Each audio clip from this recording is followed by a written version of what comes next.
And if you have decided that most transactions or interactions among human beings should be measured in money, then you've already put rails on the outside of your system so that any decisions have to fall into that, like transactions and markets and all of the things. And that's why, universities have gotten sold out and everything, like knowledge is sold out and media is sold out, because truth and money don't go well together. They really don't go well together.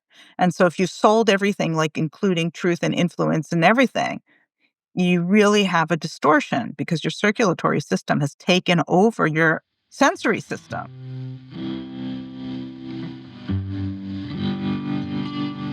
Welcome to the Passing Through podcast, a show dedicated to exploring those spaces not just within, but also between and around us.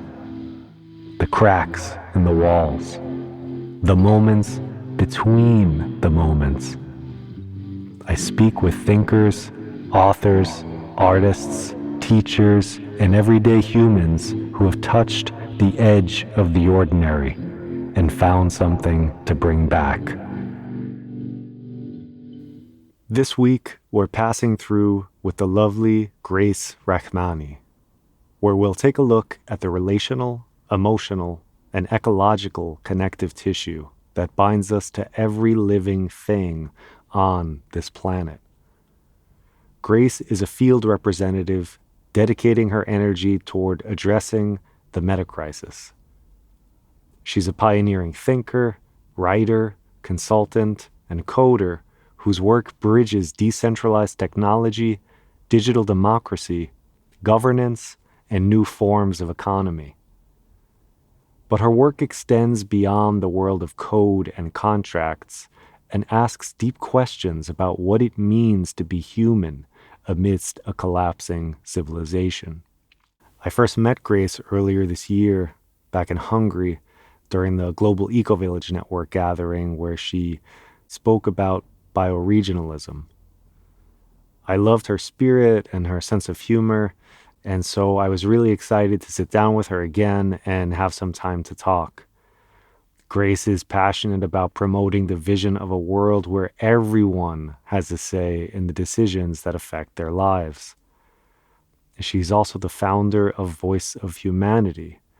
Voice of Humanity creates systems of collaboration, governance, and currency design, and reconstruction of human economic systems with the goal of creating a world in which humans live in harmony with one another and with the natural systems of planet Earth. So as you might imagine, Grace is a great guest for the types of things this podcast is interested in investigating. In our discussion, we talk about grief, the hard work of composting, bioregionalism, the components of our human infrastructure, governance and membership systems, right speech and the nature of truth, the archetype of the Joker, the No Kings protests, harm reduction, working with your neighbors, bridging differences, and a bunch of other really good stuff. I love this conversation with Grace, and I honestly found it hard to stop speaking with her, even after we had stopped recording. So I hope you enjoyed this conversation as much as I did. You can find Grace and learn more about her and the many different branches of her work on her website, gracerachmany.com. All the links you'll need to find her will be in the show notes. And one thing you should know about the audio is that it started raining while I was recording in the van. So prepare yourselves for a little bit of gentle rain on a tin roof sort of ambience towards the end of the episode. And as always, be good to one another. I will talk to you next time.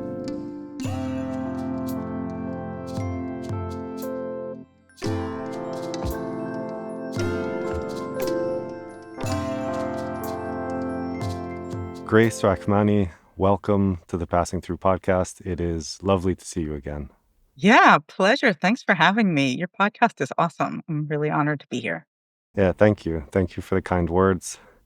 And I guess my first question is, how have you been since I last saw you? Because we met back in August in Hungary at the Global Eco Village Network, where I attended one of your talks on bioregionalism, which I hope we have some time to dig into today. But I'm just wondering how you've been since then. I'm kind of wondering how I was then. Like, do I need to report on a change? Like, what was your impression? um, it's interesting. This is kind of a year of grief for me and a year of resting more. And so, yeah, I don't have a good answer to that because we don't have good frameworks for that in our society. When my father passed, I was trying to work on it, like work out how to buy into an ecological farm, and that didn't work out. We're all dealing with some level of climate grief or things not turning out the way they wanted. And the financial system seems to be in collapse. And, I'm an Israeli, so the loss of the soul of that country is, really so all that stuff's been building up. And this has kind of been a year where I'm experiencing the grief and allowing myself to process that. So the question, how are you? I don't have a good context because that's a good thing to be doing, right? It doesn't feel yummy. And it's an important part of our humanity that I think our culture really dishonors. It's like, you gotta crush it. You gotta be working all the time. And like just taking a year to process your own feelings or even a week to process your own feelings is quite unconventional in a very strange way Mm. in our society. So I don't have a good answer. I feel that how I'm doing is appropriate given the situation. It's kind of a weird answer to how are you? Appropriate. I'm appropriate. I actually really love the honesty and authenticity and sincerity of your answer there because, in American culture, how are you is often a vapid kind of formality of a question. But when someone offers how they really are and they take that risk and be vulnerable and share that, yeah, I'm feeling grief, that is always special to me. So thank you for that. And something you said reminds me of something I heard a death doula speak about way back when I spoke to a death doula on this show. And she said that our culture responds very strangely to grief. It doesn't know what to do with it. It doesn't know how to sit with it. It doesn't know how to process it or integrate it.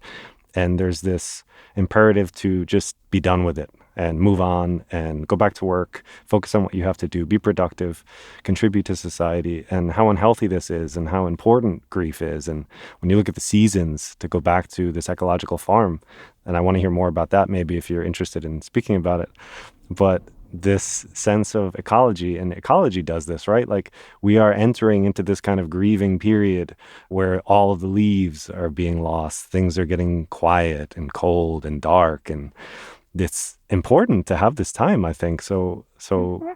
yeah, I'm sad to hear that there's grief, but I'm also happy that you're sharing it because I think this is how you work with it.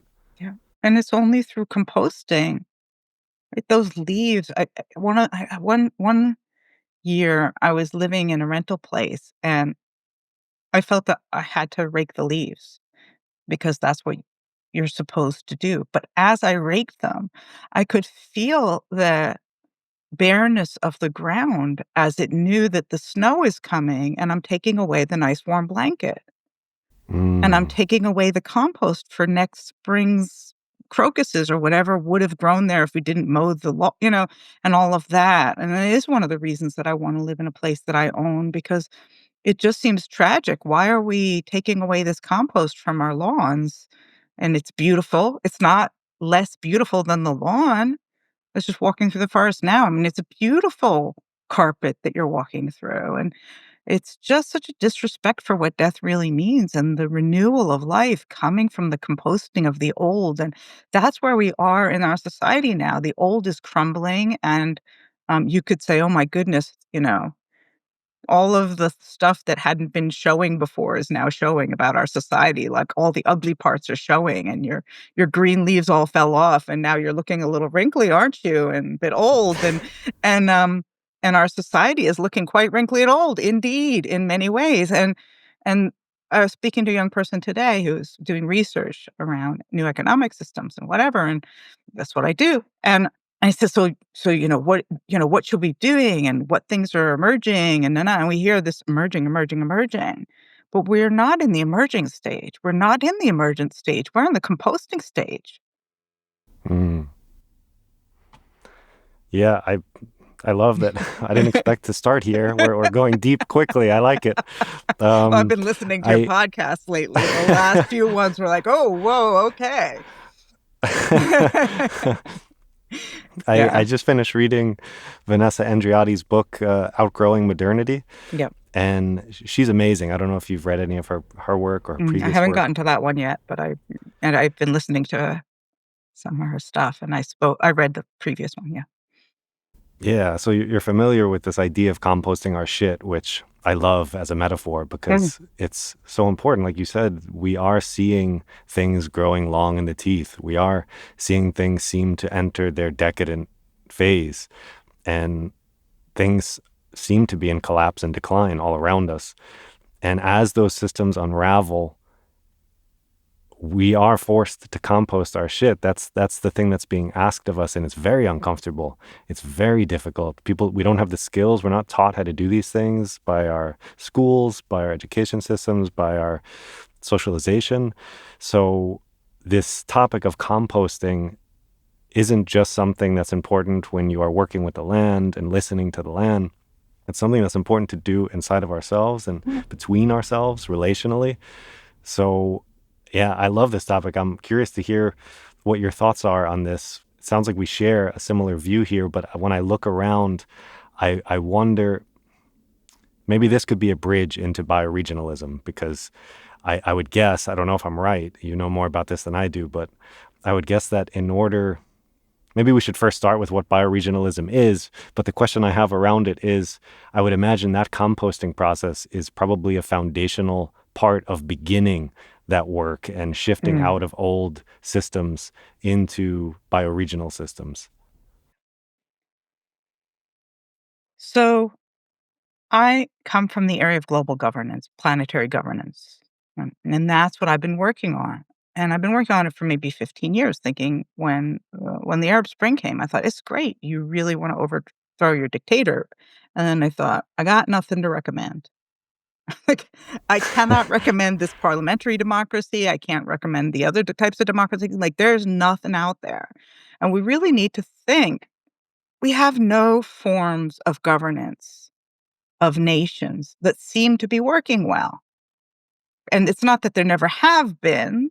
The idea of taking a 3-year-old and telling him he's the next llama and educating him his entire life to be a good governor of his place seems like a pretty good system and worked for a lot of years, and we've gotten rid of that now, and okay. But it's hard to really give anybody something when they overthrow their government. So I thought, what is this governance thing? What is it? And so I've gone through a lot of iterations of that, and I won't go through the history of it. But when I heard Joe Brewer speaking about bioregionalism, it was the first time I said to myself, oh, this is a man with a plan. This is something that covers the whole planet, that works in harmony with the planet that's actually there, with the planetary reality, with the biological reality, with the biophysical reality. And this is something that covers the whole planet. It gives the proper level of subsidiarity. That is, subsidiarity is the idea that things should be decided at the lowest level they can be decided on. Like, I should do whatever I want Hmm. in my house. It could be messy or clean as long as I'm not, whatever it is, building bombs in here or something.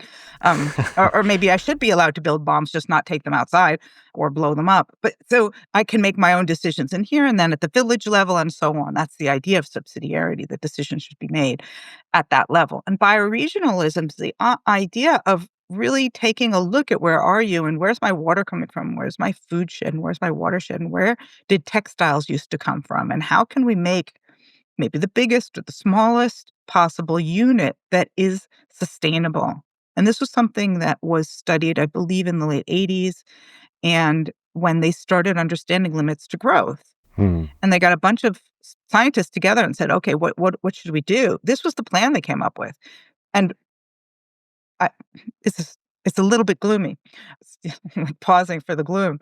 Um, they said, "Okay, well, what we could do is we could divide the world up into bioregions.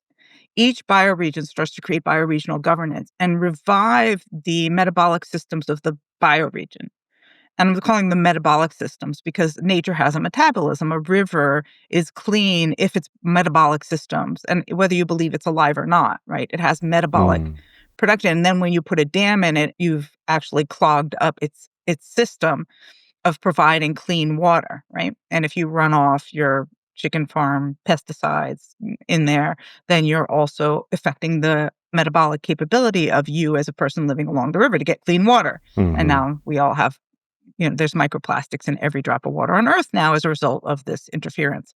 So you don't have to believe in anything woo-woo to recognize the biological reality of even things that we in the West don't believe are alive having metabolic systems.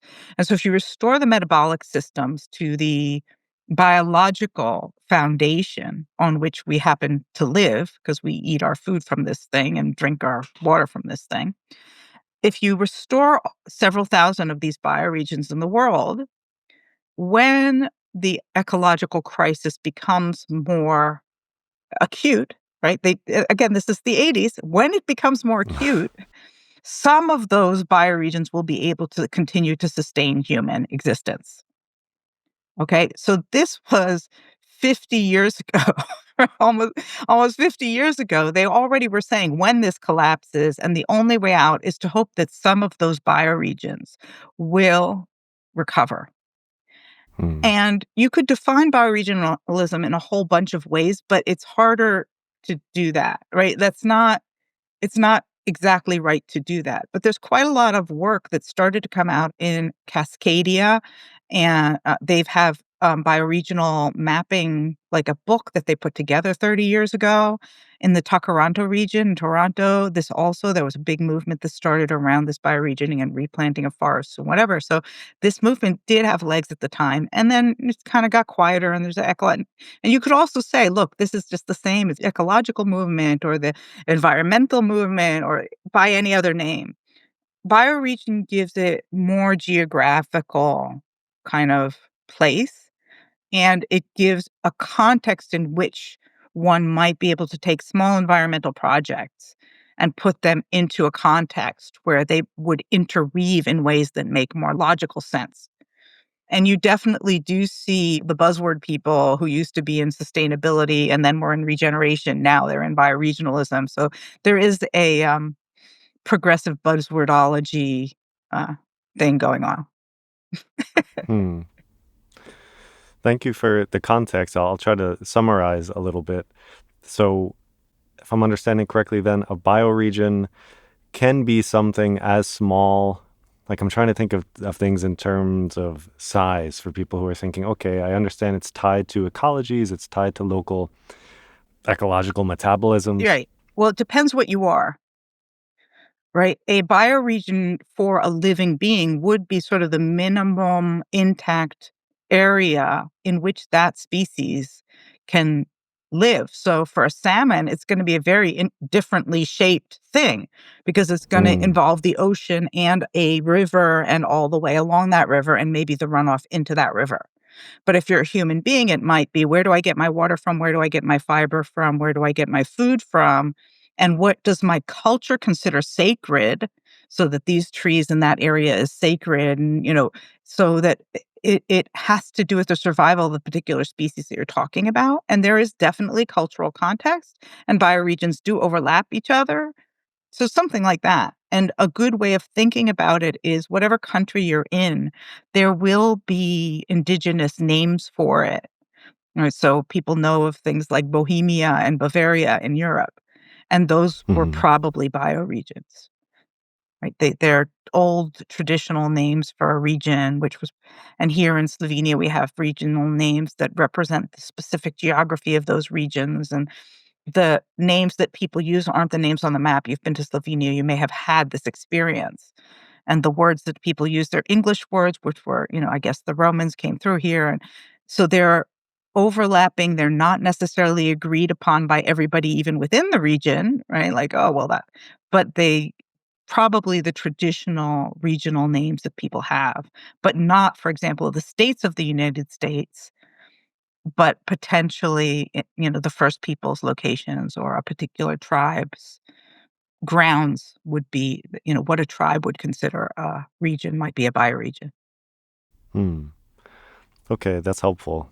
Yeah, thank you. Because I was wondering, like, are we talking the size of a state? Or are we talking about the size of like something like Pacific Northwest, which is this amalgamation of states? So it can vary depending on which organism we're talking about and what the cultural, which is interesting. I want to dig into that too, because that's fascinating. The cultural components that could affect this. Yeah. So it's a kind of moving, indistinct thing, which I like. I like things that are harder to pin down. So it sounds like a bioregion is itself alive.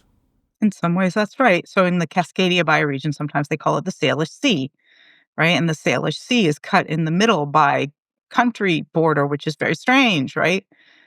And so anyway, and all these things are interconnected. And so yeah, it is interconnected. And I don't know how important it is to pin it down, but one of the really interesting things that I think that people who are interested in this can do is bioregional mapping exercise. And you can look online. There's some really interesting videos in the design school. There's sort of a three-part series on this by this guy, Brandon, who is in the Cascadia region. And it's like, what is a map? And he talks about these different types of maps, which they would do with different age groups. Like, what animals do you see in your backyard? Here's a map of the different animals. And here's a map of, what grows here. And here's a map of where I had my first kiss. And here's a map of, like your bioregional mapping exercise. Here's a map of all the nonprofit groups that are working on trees. And here's a map of, because if you look at a Google map, it's designed to get you from one place to the other with the maximum number of stops to buy something. Mm, Right? Like, I this is kind a of good sometimes, point. right? I sometimes wonder if Google, I mean, I assume that Google can know what types of shops I stop at, right? Even just to look at the window and go, ooh. And I wonder if Google would or can or does optimize my walk for those types of shops because it's going to increase the monetary value of my walk by putting me in front of a, whatever it is, spiritual incense shop. And I'm like, ooh, incense and a little Om sign. And, maybe I'll pick myself up a little blue Buddha and, and Google must know that, right? I mean, like Google, no, but you get the idea. And so if you're really Mm. creating a map that optimizes for that and it knows I'm not going to stop at a Starbucks, but my daughter will, and if it's the two of us, then I'm going to be pulled into the Starbucks. Um, Very interesting. I hadn't thought of that, but yeah, the Google's what was their part of their vision used to be "Don't be evil." don't be I evil. think that they've let go of They that. may have let go of that. That may have been the evil is very in these days, in case you haven't noticed, like, genocide is popular, like it's going out of style. So, so Yeah. evil's in. But that is to say that if you wanted to get a bunch of people together to start thinking about your bioregion, what bioregion are we in? You could do some art, and these are sort of art and cultural exercises to start the formation of your bioregion, to start a discussion with people, and they can be very fun, and people can put little points on the maps and, whatever it is. So even deciding what goes on your map is quite interesting. Yeah, this topic is there's actually a question I had around this, around mapping and this concept of abstraction and this tension between abstracting things like maps when and borders and geography when we're talking about lived sensory experiences of people in a place. And it's interesting because we live in this polarity where we're trying to navigate the space between, okay, this is even us describing a region, like, okay, what is a region? How big is it? How do we define it? We love to drape language and concepts over things so that we can navigate them more easily, which is a byproduct of our modernist conditioning. But like when we go back to more ancient ways of knowing, we kind of know places more intimately and we develop familiarity with them through relationship and being in those places and observing and stories and ceremonies and culture. So this leads into that thing that you were talking about earlier about how we culturally describe a bioregion. And what have you seen around that topic in terms of how culture affects or impacts a bioregion. I wanna so yeah, and so this is why I'm talking about mapping projects as a trust building exercise, not as a mapping project. Hmm. They're trust building exercises, they're culture building exercises, they're group communications exercises. I wouldn't try to design your bioregional map as necessarily a tool. And there are tools for that, right? And there are great AI tools for mapping where everything is. And there's some really interesting stuff that's been done around identifying which areas are going to cause, better rehabilitation if you work there first. If you only had $1 million, what would you do first? And like those are very functional. But we also need to rebuild the shared understanding of what it is we are rebuilding. Yes. And so that's how I see mapping. Yeah, I don't see it as a solving problem, and I've forgotten what you asked. I like that you said that, and that distinction is very important, I think, and also that question that you just asked about what are we rebuilding, what are we regenerating, and I think that's fundamental to this. So I want to go there too, but what I was asking about this was the more like cultural maps, the ways of knowing that come from building intimacy with a place over time and through Mm, relationship, and this idea of like kin-centric yeah. relationality between people in place and the plants and the animals and the rivers. Like what you were speaking about earlier about the ecological metabolism, that sounds like a more scientific way to describe that. Because we are part of that ecological metabolism as well. We're all bound up in it. So this thing that happens from our stories and from our rituals and behavior and ceremony that affects the land in these places, and how does that create a cultural map? Mm. So that question is outside of my area of interest and expertise, actually. I am religious Okay. and I have like, I have rituals that have been passed on for thousands of years that I participate in, and they're nomadic. It's a nomadic culture and adaptable rules, and kind of weird. Jews are kind of weird, but I adhere to them, and I understand the value of these ritualistic things in my own life. Mhm. And the nomadic culture, right? And like that, this even within the Bible itself, where these were mostly nomads who were, maybe they'd hold on to land for a few years and then be kicked out again by wars, kind of our history. And you can get uppity about that. But if you take a longer time view of it, it's like, okay, well, here we are doing it again, turning our backs on God and being kicked out of our land again, and or kicking other people out of our land again. It's like, okay, well, we've read that story. It's a rerun. Again, I don't mean to be callous to the true suffering that is going on. It's horrifying, and but but yeah, those are the traditions that I follow. But what I'm interested in is the connectivity tissue which we've lost among people. So, I don't know what that always looked like.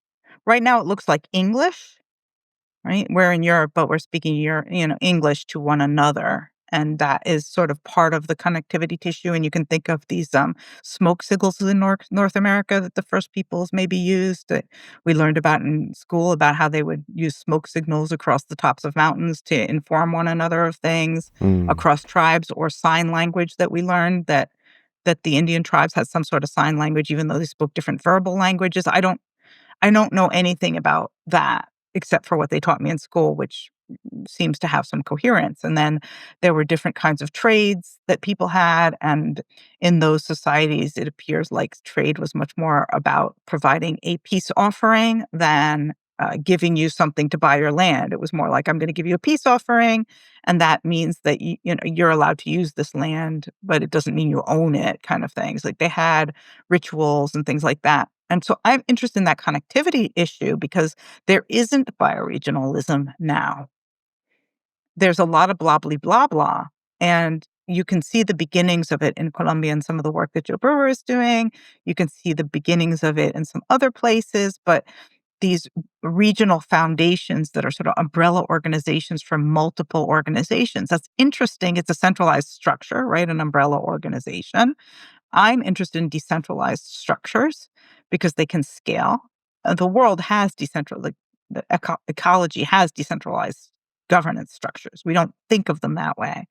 But the way that things metabolize is kind of a decentralized structure for communication and resource distribution and however you want to look at that, right? So the questions that I'm asking are mostly about the connectivity among different ecological organizations such that they can form regional and bi-regional entities or coherence or decision making or, resource allocation within a region using scalable solutions. So that's really where my area of interest is. It's very geeky though.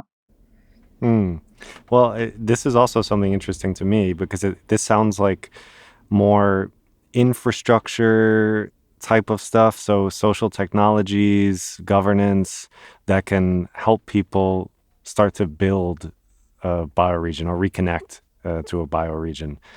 And that stuff's interesting to me too, because when I think of governance, for example, you were alluding to this earlier in terms of the Arab Spring, where it's like, okay, you want to replace your existing governance with something, but a lot of the examples I have to look towards, I wouldn't necessarily recommend. So, in terms of governance, what types of things do you recommend? Because I know there's sociocracy, I know there's consensus, I know there's tons of different things that you can do. Each probably has its pros and cons, but maybe you have some insights into which of these seems more resilient or more adaptable or more successful, if we want to use the word successful to describe this. Okay, so you're talking about decision-making systems. And one of the things that our current system of governance has done is taken our eye off the prize. Decision-making is not where it's at. Decision-making happens on top of the infrastructure, right? Okay. So the question is, what is the infrastructure that we're pretending doesn't exist? And I'm going to point to 4 areas. So the first one is the media system, the sensory system. To make a decision, I need information. Mm. So if you have crappy information, guess what?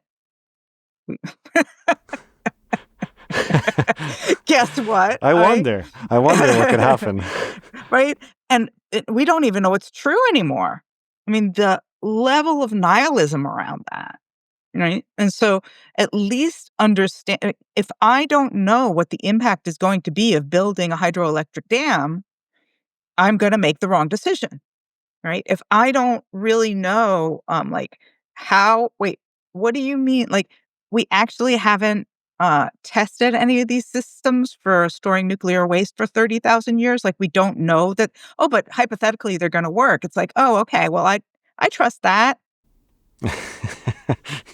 Right? These systems, nuclear energy may be very clean, but it stands on the assumption that there will be people around for tens of thousands of years to take care of this situation. Yes. And I don't know if that's a very strong assumption about the future, right? And so Yes. it's bad information, right? Bad information about how tested these things are and what's actually happening with them and whatever. And I don't want to be like an anti-nuke person or whatever. Well, I do, but it's not about that. It's about what information do we really have? And if you look at the arguments for and against nuclear energy, you'll see how confused you get really, really quickly. Right? Is it better or worse than petrochemicals? Is it cleaner or whatever? So how can I possibly make a decision with bad information? That's number one. And information that is polluted by politics.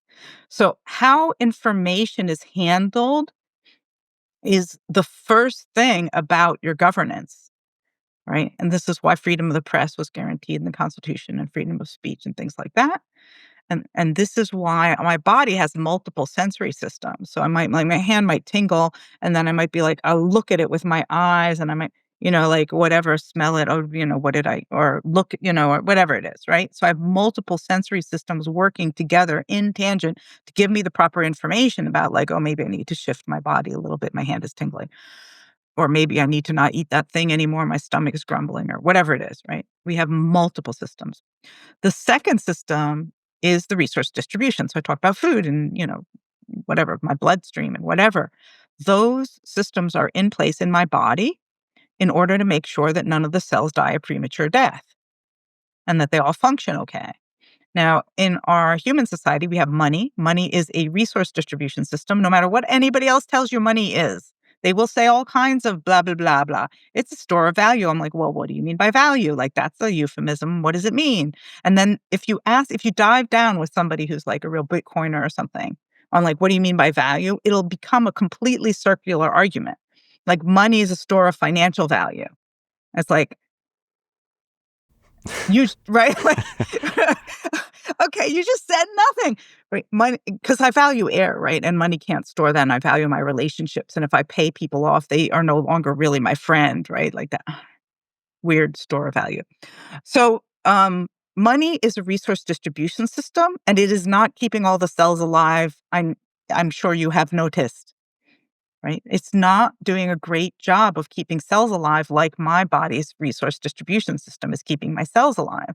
And so if you think about an economy, you might want an economy that prevents unnecessary death. Mm. Like, and that's not like a huge big leap to get everybody to sign on to that. It is, like it's one of the 10 commandments. Like we all kind of believe that people shouldn't just die unnecessarily on the street, but it's become so overwhelming to prevent unnecessary death. Right? It's become so difficult for human beings that we now walk by people on the street in our societies as a normal, regular thing. And that was not a regular thing in normal societies in the past. Well, I mean, in as civilizations become more dense, that becomes a thing. Right. And that's true in all civilizations. As they become more dense, it becomes like I don't know my neighbor and they can just die in the streets. But so it's not new either, but it's not what we want to be normal. So that's the circulatory system. That's the second one. So we've got the sensory system and the circulatory system.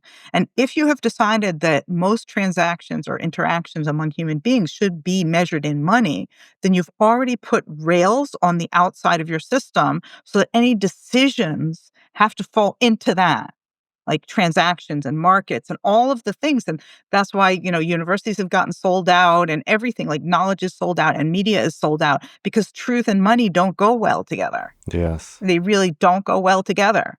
And so if you sold everything, like including truth and influence and everything, you really have a distortion because your circulatory system has taken over your sensory system.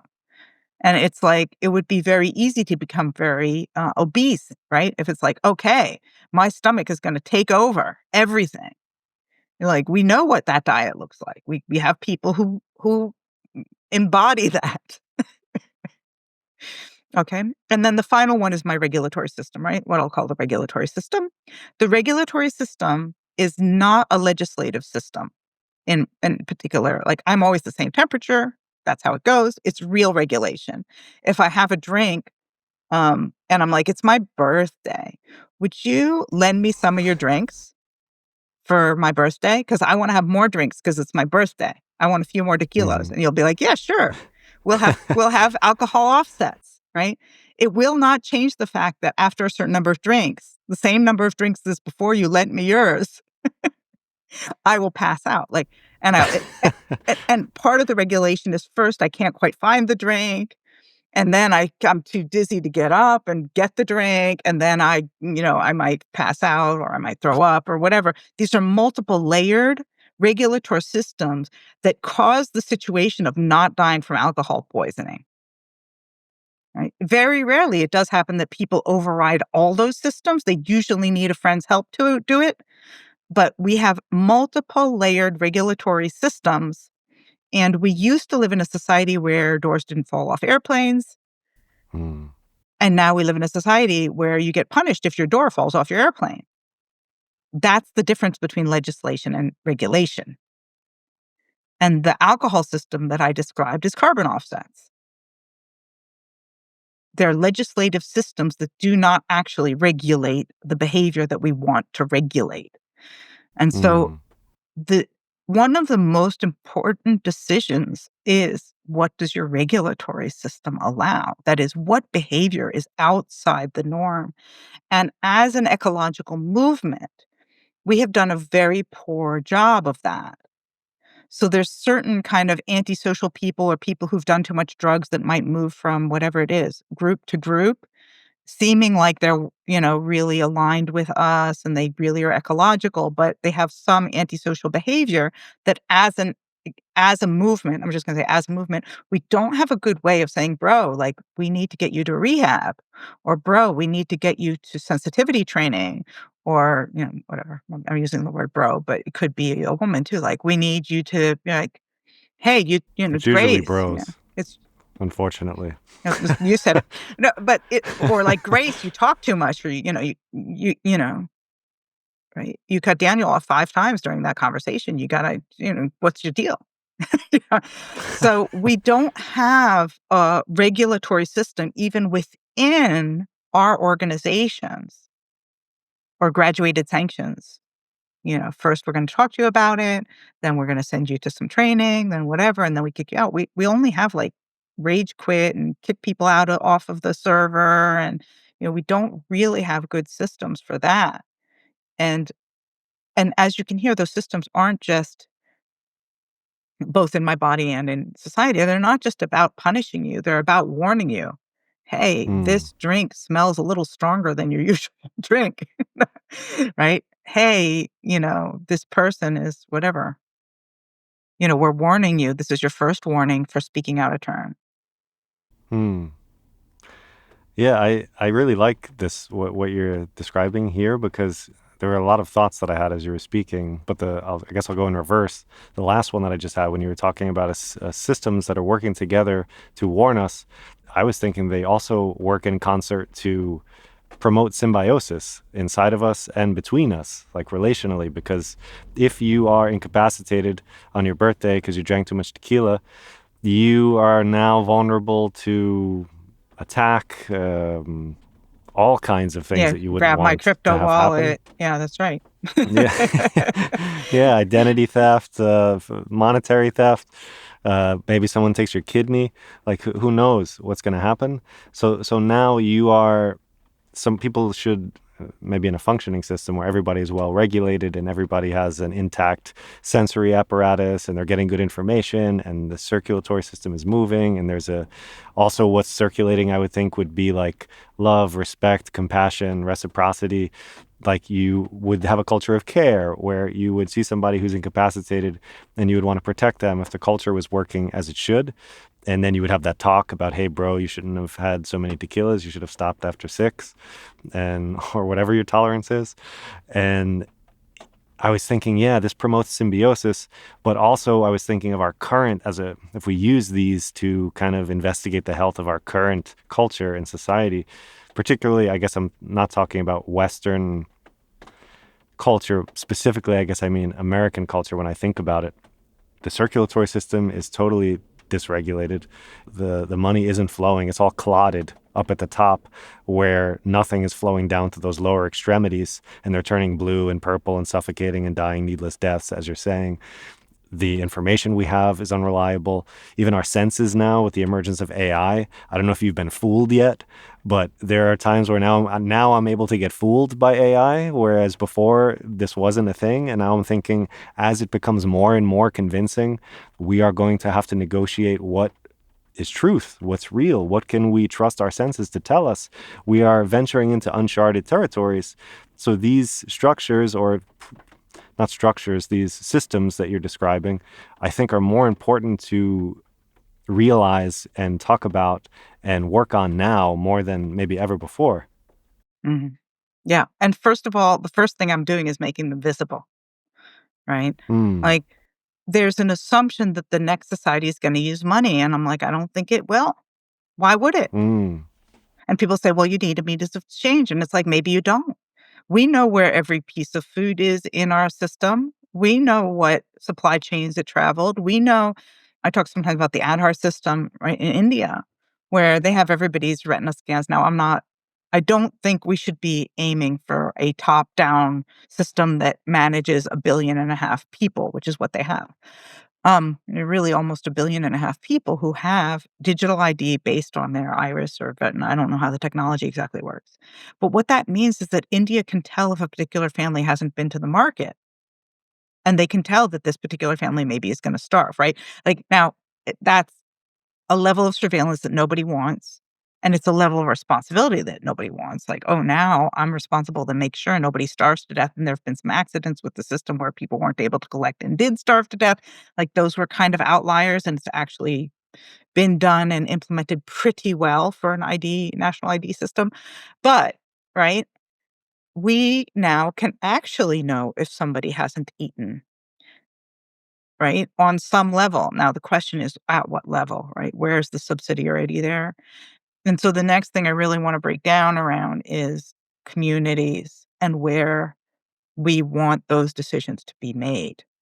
And the way in which the empire has worked is that it has individualized us.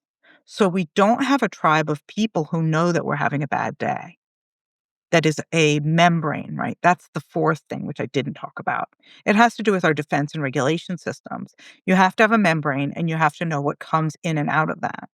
We call those identity systems. We have digital identities. Right now, those digital identities are held primarily by Facebook and Google. We have other identities that are held by the governments, and they are talking about putting in digital identities as well. There's some level of digital identity in some governments. And so there's a little bit of a war between the corporations and the companies, both of whom think that they're doing better for us, and neither of whom think that we can do fine on our own. And there's an extraction of that from where it really belongs, right? Your neighborhood probably is the place at which your physical well-being should be managed.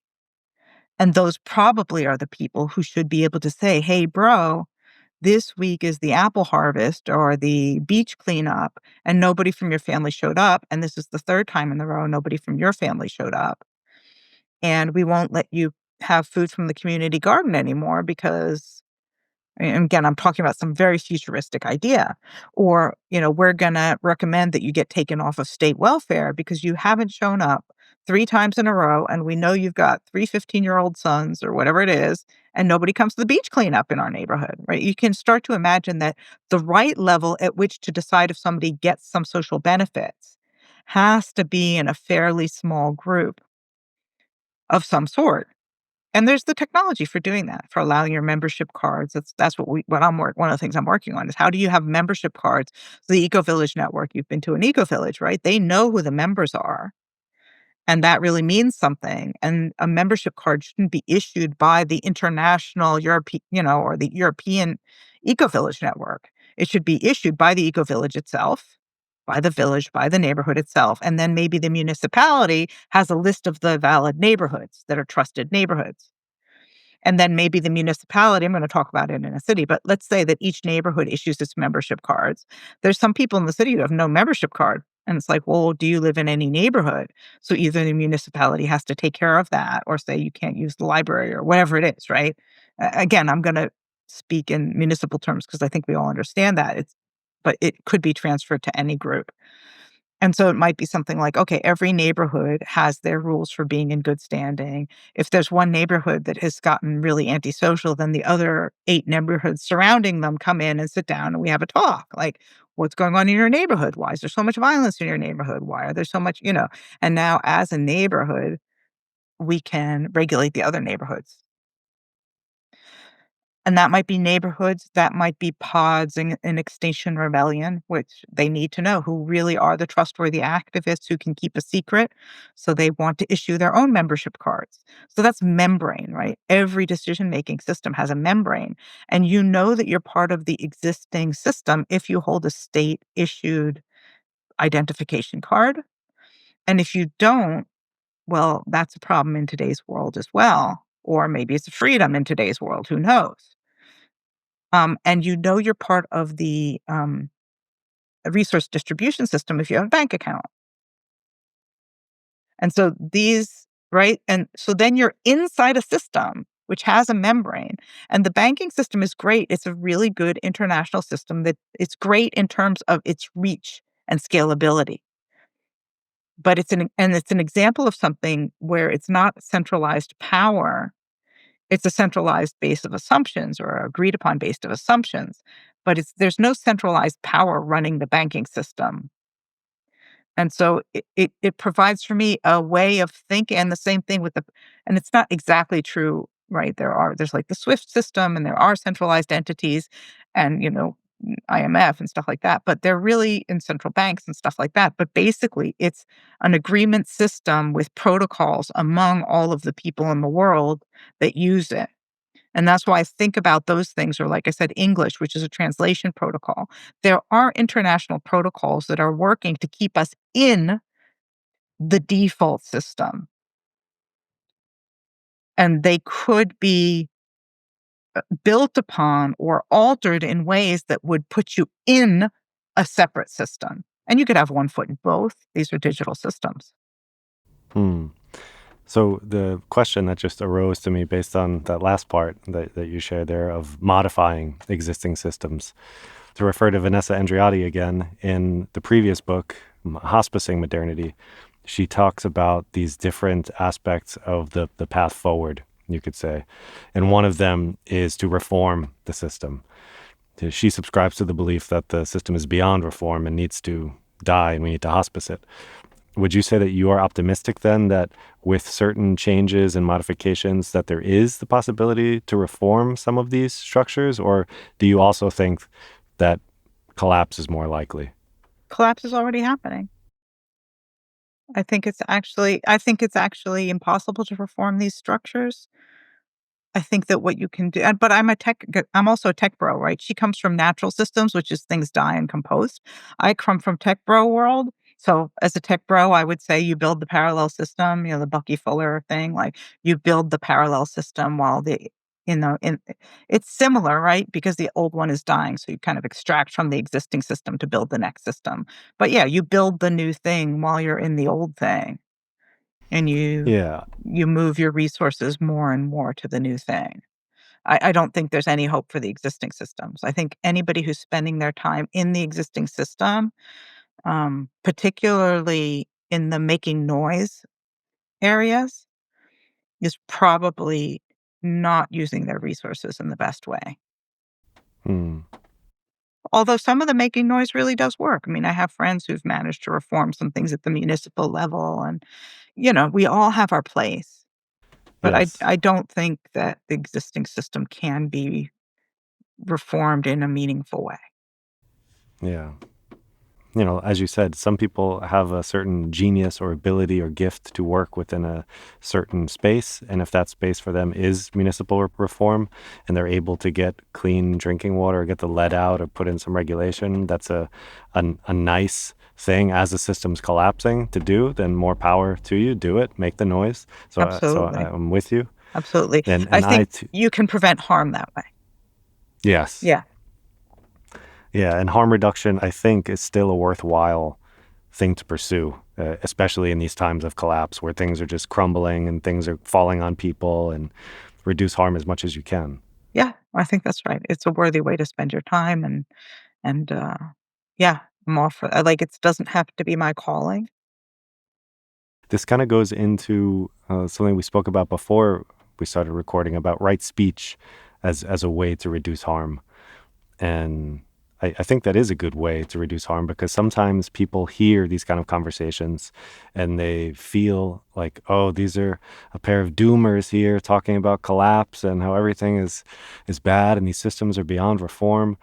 And I think that's one interpretation. But if we choose our language more carefully and we clarify and raise awareness and say that actually it's not about doom, it's about composting again. It goes back to where we started. It goes back to grief, and it goes back to feeling into what's happening, giving it voice, working with it, and finding that new fertility that comes from composting this stuff.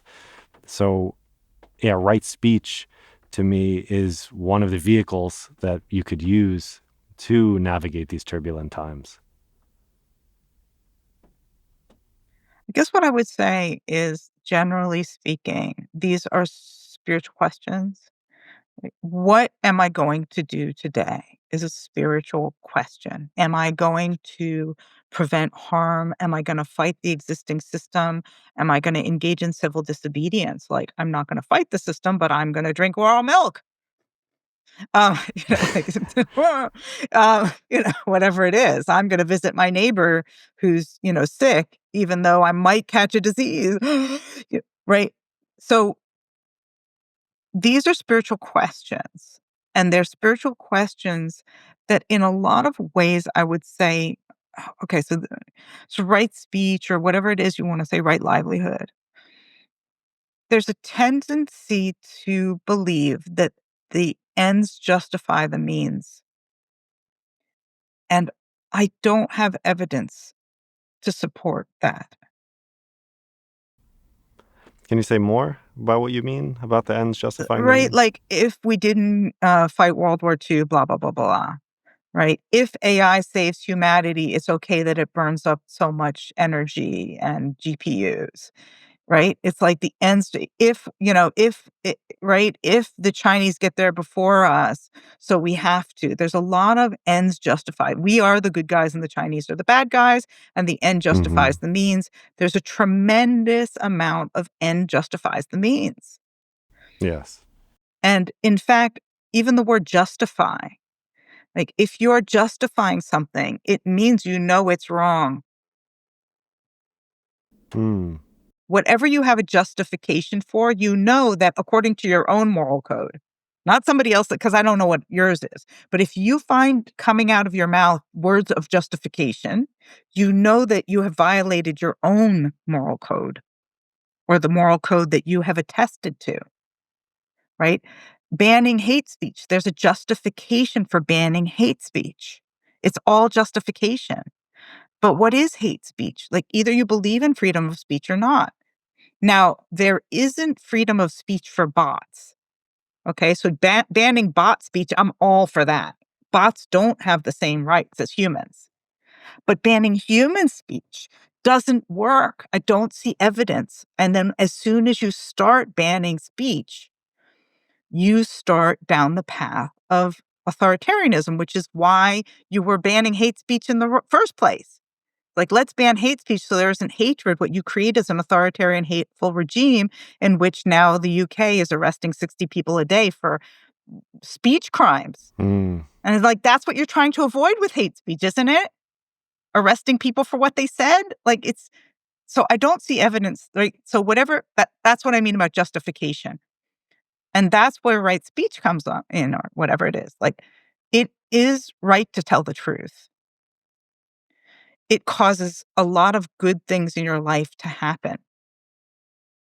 You sometimes you need to not say anything that, again, the Buddhist is like, is it true? Is it kind? Does it, is this the right time to say it? Right? Does it actually make a difference to say it? But you become a certain person for yourself when you do it. You become clairvoyant. You be able to see things as they are and what is the path that they're taking. As soon as you start fuzzing the truth, you're fuzzing your mind, right? So even on a personal level, right? And so it's also a spiritual practice, right? Right speech, even the phrase, right? It's a spiritual phrase. But I've found that it causes clarity of thinking. The more you're engaging in wrong speech because it might hurt somebody's feeling or because it's politically expedient, advertising is another form of, it's a form of pollution. Mm. It's a horrifying mind pollution, and I'm a marketing person. I came from marketing, and now I'm looking for a job, and I'm looking for, like, something simple like, work in the stock room because I can't see myself doing advertising or marketing anymore. I can't see it. I can't see it. Like, how could I do that work? It's just creating pollution. Yeah. I love the description of it as pollution, and it reminds me of this famous skit from Bill Hicks. I don't know if you've ever watched any of his comedy, but he has a bit about he's on stage and he's screaming out into the audience casually, like, "Hey, does anybody here work in marketing or advertising?" And people like raise their hand or clap or scream, and he's like, "Kill By the yourself." way, if anyone here is in advertising or marketing, kill yourself. Thank you. And then they laugh, and he does like a 5 minute bit about it, and by the end of the bit, he's like screaming into the microphone, like, "No, seriously, kill yourself!" And I mean, it's not right speech what he's doing. Comedians get this Comedians have a pass pass, because and it's really look, it's interesting, right? The comedian thing. It's like, where do you go for truth? Like, where do you go for people who are gonna speak honestly these days? It's like, "Oh, I'm gonna go listen to Joe Rogan," or, whatever. Like, or, like, and again, not that I agree with everything he says, but that guy talks to people real, Mm. right? And he's a comedian, and he says the truth. And a lot of these comedians, trigonometry, right? These are comedians, like, telling the truth. That's why comedians are getting arrested. That's why comedians are, subject to cancel culture, because they have a pass for saying the truth. And I assure you that, like, politics aside of who it is, left or right, these people, George Carlin, these are truth speakers. And that's the jester. That's the good jester. The good jester is saying the truth, right? Now, the problem with the joker or the jester is that the flip side of the jester is Trump, Yeah. right? Yes. Right? The troublemaker, the one who says the things that you shouldn't say, the one who, whatever it is, does unacceptable things in public places. Like, again, and there are, right? So when you invite in the Joker, you got to watch out, like Loki or the Jester or whatever you want to call that character. Hmm. But we live in that time, right? That character is Yes. dominant in this time, the Joker. Yes. It's no coincidence, as you said, that the president of the most powerful nation in the world is that archetypal character, that the movie The Joker with Joaquin Phoenix had such wild success, that there's this fascination and preoccupation with this type of person and energy, and the success of Joe Rogan as a podcaster. Yeah. Me myself, I have issues with Joe Rogan because there's the sense of, and with all comedians, this question comes into play where it's like, when it's speaking truth, whose truth is it? Is it the truth, or is it his truth? Or it gets very fascinating with the Joker, because when we look to comics like Carlin or people like this, you see that they have this incredible ability to use cutting wit and acerbic turns of phrase to really show something in a visceral way it's an incredible art form. But then it could also be used as something to create distortions and create wrong speech and create harmful narratives and things like this. So it's really tricky. We live in the times of the Joker, and I think also paradox, where there are these things happening at the same time that are at opposite polarities, but they coexist. And navigating that paradox, I think, is another part of composting that we're not so good at. We always want things to be in clean and neat binaries, where it's this or that, a 1 or 0. But it's not really like that in the world. It's full of this gray, and navigating that gray and listening to a comic or Trump. My father is a big Trump supporter, and talking with my father about this, and I have to say, like, okay, maybe this thing that he said was true, but was this? And trying to get people to see the subtlety and nuance and peel the layers back, and not just see someone as this thing, as like, oh yeah, he speaks truth to power, he does this. It's one of the biggest challenges of our time, I think, and I don't know how to do that effectively. I don't know what advice to give people even. Yeah. These are spiritual questions, as I said, but it is about, I think, in some ways, it's really, where do I want to put my life energy, which is what I pointed to in those previous answers, right? And Mm. I see people, for example, fighting for or against Trump, for or against this party or that party, or trying to create a third party or whatever. And the question is the one that you asked before: can you reform the current system? And if the answer is no, is that where you want to put your life energy? If for you the answer is no, is that where you want to put your life energy? And then if the answer is yes, I need to prevent harm, then it's, what kind of harm do you want to prevent? And so I look at these No Kings protests, and I don't see that they're preventing harm. I don't want a king. I'm not a Trump supporter. But I do not see that movement as preventing harm. Whereas the Extinction Rebellion I saw as preventing harm, attempting to prevent harm. And right? So I'm not against movements and getting out on the street. But if you've decided, like, to work within the existing system, you need to be really clear about what is the harm that I'm going to prevent and how. Because when Trump isn't in office, we know who's going to be in office. So if you're a Democratic Party supporter and you're like, get rid of Trump. I mean, are you a big Vance fan? Because if you're not preventing the harm that you say you're preventing. And I'm not saying whether I am or I'm not, whatever, but it's just really be quite clear about I'm working in the existing system as it's crumbling to prevent the worst harm possible. And then be like, okay, where is the worst harm possible? Is it the deportation of innocent people and putting them into camps where they never come out of in some foreign country? Like, that's horrifying stuff, right? And these Yes. deportations are horrifying. Okay, work against that. And going to a No Kings protest probably isn't the best place to put your life energy if what you're concerned about is that the government is now arresting people with no, like, whatever, no pretense of even having a charge against them, Yeah. right? So those are like, it's really people, this clarity of thinking and clarity because you have your life energy. And where will it make the difference that you care about is the question. That's right livelihood.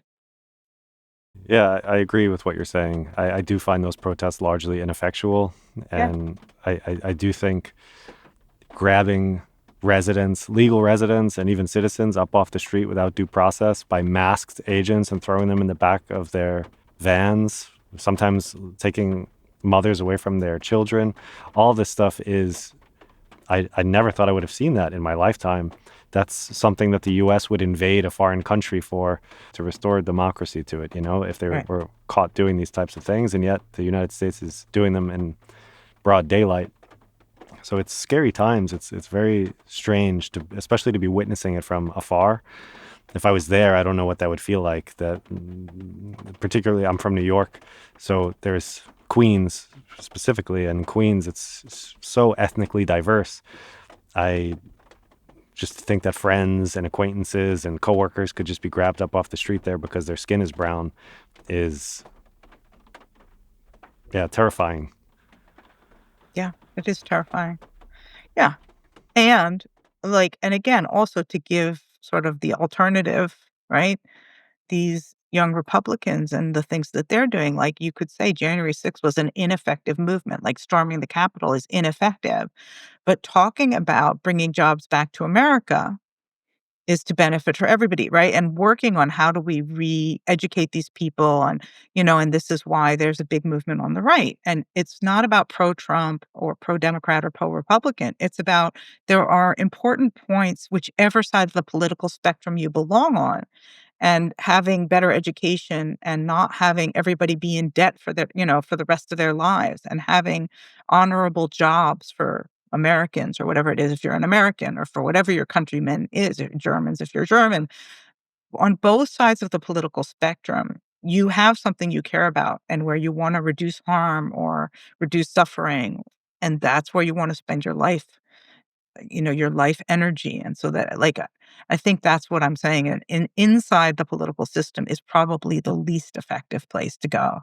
Do you have a sense of where a more effective place would be Well, of course, if than people that, are listening? Right. Well, I mean, obviously, look, I think obviously we started with bioregionalism, and that's where I think there is things. Look, it's really important to be a good human being to your neighbors, whether you agree with them or not. And sometimes people say things like, I can't, I just don't understand how they can believe this. It's like, well, go find out. Hmm. If you don't understand why they believe it, how about go find out? Because what you usually get is, if only they knew what I knew. It's like, well, what if only you knew what they knew? Go find out. Like, that's a really good place to start. Go find out why your neighbors believe what they believe. Go find out what their pain is and get together and build a community garden or build a tool sharing kit or build a whatever it is you want to build. Like, to me, it's really about that local, cosmolocal, whatever you want to call it, right? That local regional thing. And where does your food come from? Do you know? Where does your food come from? Is it making you healthier? Is it not making you healthier? How can you be a part of where your food comes from and being healthier? Like, really simple acts that you and your neighbors can do together, because that bridges the difference. Hey, we all want clean water. We all want healthy food. We all want the trees to survive, for our children to look at the trees.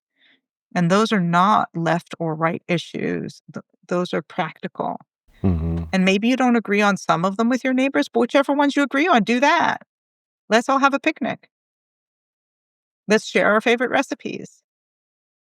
Yeah, I mean, I think that's important advice, and I agree wholeheartedly that that connective, communal, relational thing is the heart of everything. And whatever you can do to sew the fabric there and make it resilient and beautiful and Mhm. embroider it with your own unique gifts and all of that, that's what it's about, to build solidarity, connection, understanding, peace. Really, it's a kind of peacemaking when you're doing Yeah. that, when you seek to understand someone instead of to teach them. And I Yeah. think that's what you're advocating, is to seek understanding with people, get to know them. Yeah. Because too often we reduce people to a caricature, a one-dimensional, they say one thing and we paint them as though they're just this thing. And if we got to know why they hold those beliefs and when they started having those beliefs and trying to get more to the core of it, they might even be more open to amending their beliefs or bending them, at least, if they weren't just challenged directly in a condescending way that's an attack, which is what most conversations devolve into when we approach people who we disagree with. Yes, and that will only be possible if you're also saying, "I might be wrong." Right? Like, that's why I gave examples from both left and right. I think left and right, or Republican and Democrat, are meaningless categories at this moment. Mm-hmm. Completely meaningless categories. I couldn't categorize them anymore. And I think it's really important to say, like, everybody's cool with me, right? Like, I could be convinced to the other side, right? And some things we all know, like, we all know there are fewer bugs that we can see with our own eyes. We know that there are plastics in our water. Like, we can test those things and we can care about those things together or not care about them. Like, there's a part of the techno optimists that are like, look, it's true, but we're going to invent some technology that cleans our blood from the plastics and it's going to be fine. And that's, again, I don't see evidence for that, but it's a legitimate, reasonable thought, right? So that's one aspect, is really doing those things on the ground, getting to know your people. And the other one I would say I really recommend, just for your own, like, both for your own personal health and your ability to impact, is sensitizing yourself to yourself again. So, as an example, as you know, I work in this area of bridging across different organizations, and I'm trying to develop identity protocols for that, and da da da da. Now, in my area, there's a lot of these get-togethers, like, let's all get a whole bunch of people together, and we're all going to talk about the new operating system for the future. Okay, that's been going on for years. And when I go to those things, I hear the same people saying the same things. They've always said, "These are good-hearted people. They're all doing cool stuff. I like them all." But I notice that when I go to those meetings, like, I get this, like, "Ugh, I don't, eh, eh," like, I don't wanna be there. I don't wanna be there. And so even though it's exactly my profession, my body is telling me, like, that's not the place where I'm gonna be my best and contribute my most. And in this area of identity, there's something called this network graph, and people are doing this trust network graph, and I think it's the wrong approach architecturally. Like, I won't go into it, but I think they should try it, and I think I should try it, but I don't wanna be in a meeting with them to try and figure out which one is right. I want them to try their thing. I want me to try my thing, and I don't wanna be in the same group with them trying to reach consensus, because I could be wrong and they could be wrong, and we're now at the point of experimentation. And I want to spend 0 of my time arguing with them about why their approach is wrong and my approach is right, even though I know that their approach is wrong and my approach is right. But but I want to spend 0 time on that. Like, if they can get funding and do their thing, and I can get funding and do my thing, we'll see. Mm. But if I go to a meeting with them and they start asking me, like, "Well, explain to us," like, I don't wanna convince them. They might be right and I might be wrong. It could happen. It's happened in my life that I was wrong. And and so right? Like, they're not hurting anybody. They're just developing technology that I think isn't gonna work. And I could, like, again, like, who cares? Do we have to argue about this? You do you, man. There's a lot of stuff we don't have to argue about. Yeah, almost everything we don't need to argue about. And yet, we do. Well, it's a distraction, right? There's two kinds of discussions about this type of thing, right, where we disagree. One type is where we're trying to like, I guess there's 3 types, but there's probably more, but one type is where we're trying to actually reach a better solution by putting our heads together. We're trying to really understand each other and come up with a better solution because we're on the same team and we've been building this thing together and we want to be on the same team because we like each other and we're trying to figure out what to do next together and we disagree, right? This is really productive. There's a second type of conversation which we're not on the same team, but we want to get to know each other better. And the outcome of the conversation is feeling better about our relationship and increasing our trust. We're not going to do anything together. We're not that kind of friends or we're not on that team together. But we are neighbors and let's get to know each other. And there's real value in creating a deeper connection. And then there's a third thing, which is a debate. And that kind of thing is the kind of thing that your politicians, wherever you are in the world, want you to be engaged in. They want you to be engaged in meaningless debate where nobody ever wins except for them, where you never really pop your head out to think, wait a second. The only thing that's happening here is more politicians are getting elected, or the corporations are taking over, or we're starting to hate our neighbors. And so it's easier to divide and conquer us. All of that debate is very financially profitable. It makes me addicted to things that I shouldn't be addicted to because I'm my limbic hijack, and it makes me upset and I buy some antidepressants and it makes me kick out my brother from my house because you should get a life and not live with me because even though you're my brother and get your own home and then you have to build more buildings for people who could be living together. And all that creates more money for people who don't need the money and more power for people who don't use the power properly. So if whenever you find yourself in a debate or getting that sensation in your body of opposition, that's a time to stop and say, wait, I can see I'm not listening to you. What are you trying to say that I'm not hearing? If you can stop yourself whenever you get that sensation, get control of your limbic system and say, wait, I'm not hearing you. And if you can't get control of your limbic system, say, hey, wait, I see that I'm dysregulated emotionally. Let me go for a walk and come back. If you can grab yourself when you're dysregulated, we can create a society we want to live in. Hmm. That level of mindfulness and what did you call it? Resensitization? Yeah, resensitizing yourself. And it could be and like one of the simple tricks I learned at some point is like they called it aroused, right? Like how aroused are you now? Like and not like necessarily sexually, although you could put that in it, but like how angry are you on a scale of 1 to 5 and kind of check in with yourself. Okay. Well, I'm kind of at a 2 right now. I'm a little bit nervous on this podcast. Maybe I said the wrong thing, but I'm not at 5. Mm-hmm. I hope not. No, no. Yeah, but I'm not at 1. I can feel, right? I can feel it's like, "Hey, I'm a little bit nervous that I said the wrong thing," or, I'm, like, looking at the clock, "Oh, yeah, like that."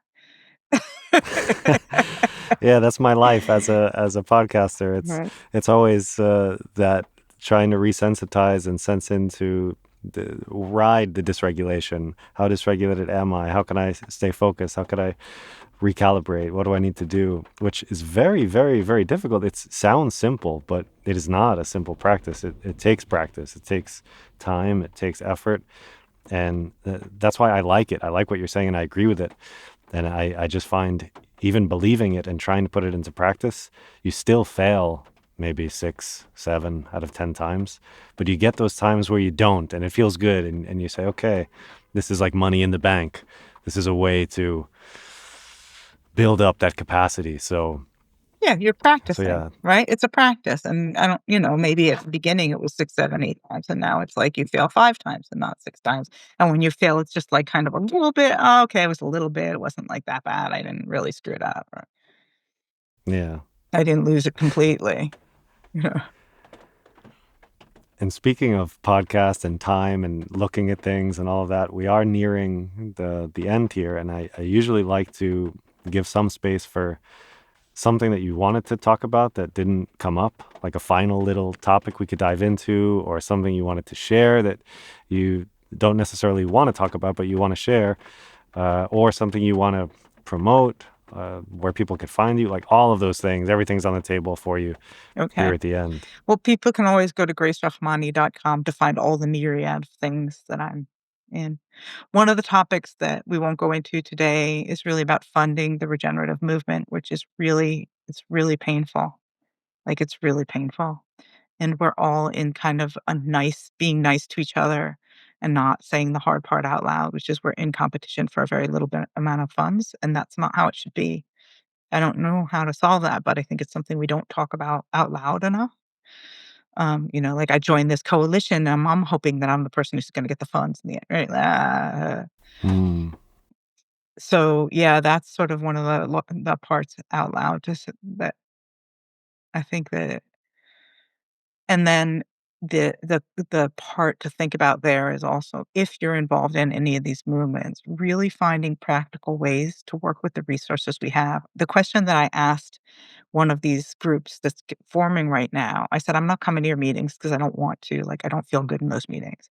But the questions you should explore is, if each one of us in this room got 2 hours a month from everybody in this room, right? So, like, whatever, there are 50 of us, you got 100 extra hours. You could ask everybody in this room to give you 2 hours to your project. What would you do?" And write all that down and look at what you've written down. Because to get 50 people in a room for an hour twice a month, like, maybe you could be doing something better with your time. So what can we do? There are a lot of us. There are a lot of us. Can we do even if we don't have the funding? I think it's really, really important to ask ourselves, because we're spending too much time making pitch decks, man. Hmm. What you're saying reminds me of an insight I had when recently I was at a 10-day Vipassana Buddhist silent meditation retreat, and I was serving this time. Previously, I was sitting, where I'm just receiving the benefits of everything, and this time I was in the kitchen cooking, processing, 40 kilos of potatoes, 40 kilos of beets, 10 kilos of onions, an So a lot. assortment of a whole bunch of stuff to feed, 140 people. Mm. And it was 16 hours a day of work for 10 days straight with no break. Actually, 11, Whoa. 12 days. And I was thinking of this and I was like, wow, in terms of funding and money and all of this whole center and this whole movement runs purely from service and donation, where people feel passionate about a thing. They want to be helpful. They want to be in service, and they step outside the confines of predatory extractive capitalism. They donate their time, they donate their energy, their intentions to do something selfless where you get no benefit. I got nothing from this. I'm sure you got benefit, but Well, yeah, that's whatever. that's what I was going to say at the Yeah. end. Is that, like, from most people, they would look at it from a monetary perspective and say, "You idiot! Like, you just spent over 160 hours, like, and you got nothing. Like, come on." But actually, that's not the right way to look at it. Like, that's the wrong frame to look at that from. It's actually like a very beautiful, generous thing, and I don't mean it from like a self-aggrandizing way, because we were talking about it with the servers, and we were saying, "Wow, all of us are here just doing a thing." And the beauty isn't that we're recognized for it, because we aren't. The beauty is that we know from having sat what it's like to be supported and held by people who are behind the scenes, literally feeding you at a time when you're doing so much hard work and you're struggling and you're in pain and you can't talk to anyone and you're in the prison of your own mind for 10 days, and you have people helping you like these little angels in the wings. And I was thinking, wow, what if that type of perspective was adopted by more people, and we like, for in the example that you're sharing, where it's like, yeah, you're in competition for funding and there's things happening. What if those people who you're deciding what do you want to do with your time donated their time and organized and came together and said, we're going to spend 10 days together doing this? Like, you could make huge strides, and you could generate these feelings of connection and relationality and goodwill. And we often don't we're so acculturated to not think in terms of gift economies or these other ways where everything is so focused and steeped in money that we don't even think about them as possibilities. Often they don't even come across our awareness. I feel compelled to say something about this because it's not that because there are lots of gatherings where we get together for 10 days and feel great. That's not what you're saying. It's giving yourself to a different cause, right? That's really different than we got together for 10 days and had, Vibe Camp, which is great. I love Vibe Camp. I haven't been to Vibe Camp, but it sounds great.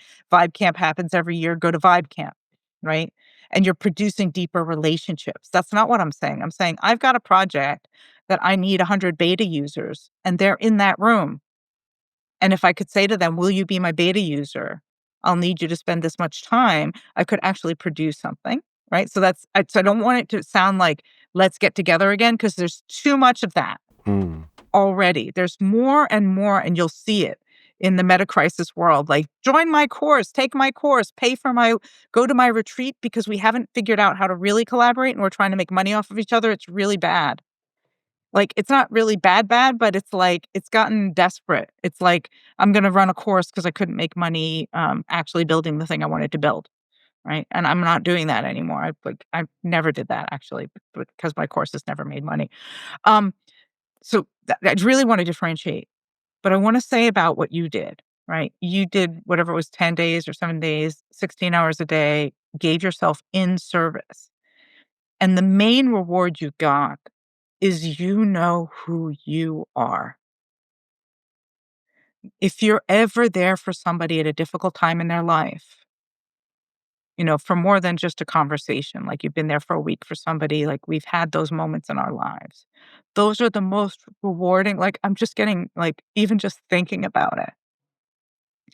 I had to take a distant relative when her dog died to like the midnight place that you bring. And like, I'm not a big dog lover, but I had to be with her at that moment. And because there was nobody else in the family who could do it and whatever, and it was like driving at midnight to the place and getting the little doggy print. I know who I am. Yeah, like, it's funny, like, I was cracking up when they were telling me, like, about like, I was just cracking up telling the story afterwards, but it wasn't funny for her. For her, I was there, I held her hand. It was her loved pet. It was, this whole thing, and, "Oh, yes, let's get you a doggy thing," like and I've had more profound experiences of that, where I was there for a week for a friend when his business closed down. You know who you are. You know yourself to be the kind of man who would stand up to 16 hours a day, who would keep your word, who would do this for other people, you are that person. And there is no price on that. And those opportunities don't come every day or even every year to be there for someone. They are big, big things. To do something that is really meaningful to someone, do not come every day. Mm.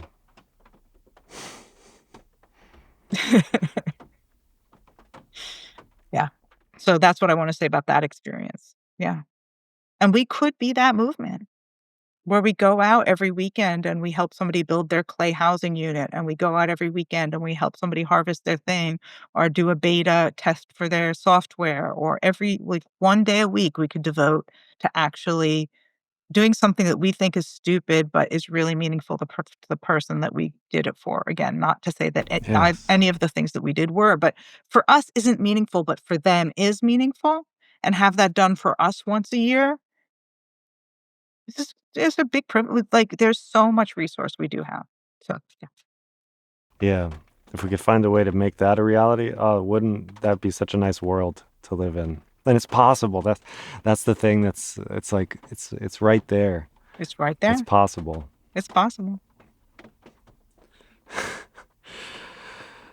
Thank you, Grace, for passing through. This was a beautiful opportunity to reconnect and speak with you. And I wish we had a little more time. I wish I didn't have to go meet people to have dinner with Physical and them right people. now. Well, it'll be a great Hmm? dinner. Maybe I'll pass through again at another time. We're all just passing through. Hmm.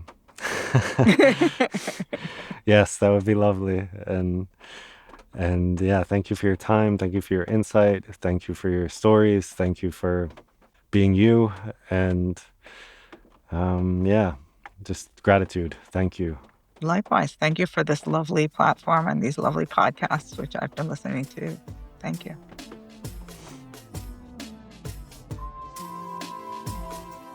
Thank you for passing through today. Yeah, you, dear listener. Thank you for your support, for your attention, for spending some time with me and this episode's guest. If you're enjoying this content, please subscribe, rate it, like it, tell your friends about it, buy a billboard somewhere next to a highway promoting it. I mean, I'm kidding, of course, but your support really does mean a lot to me. So thank you for listening, and I will talk to you next time.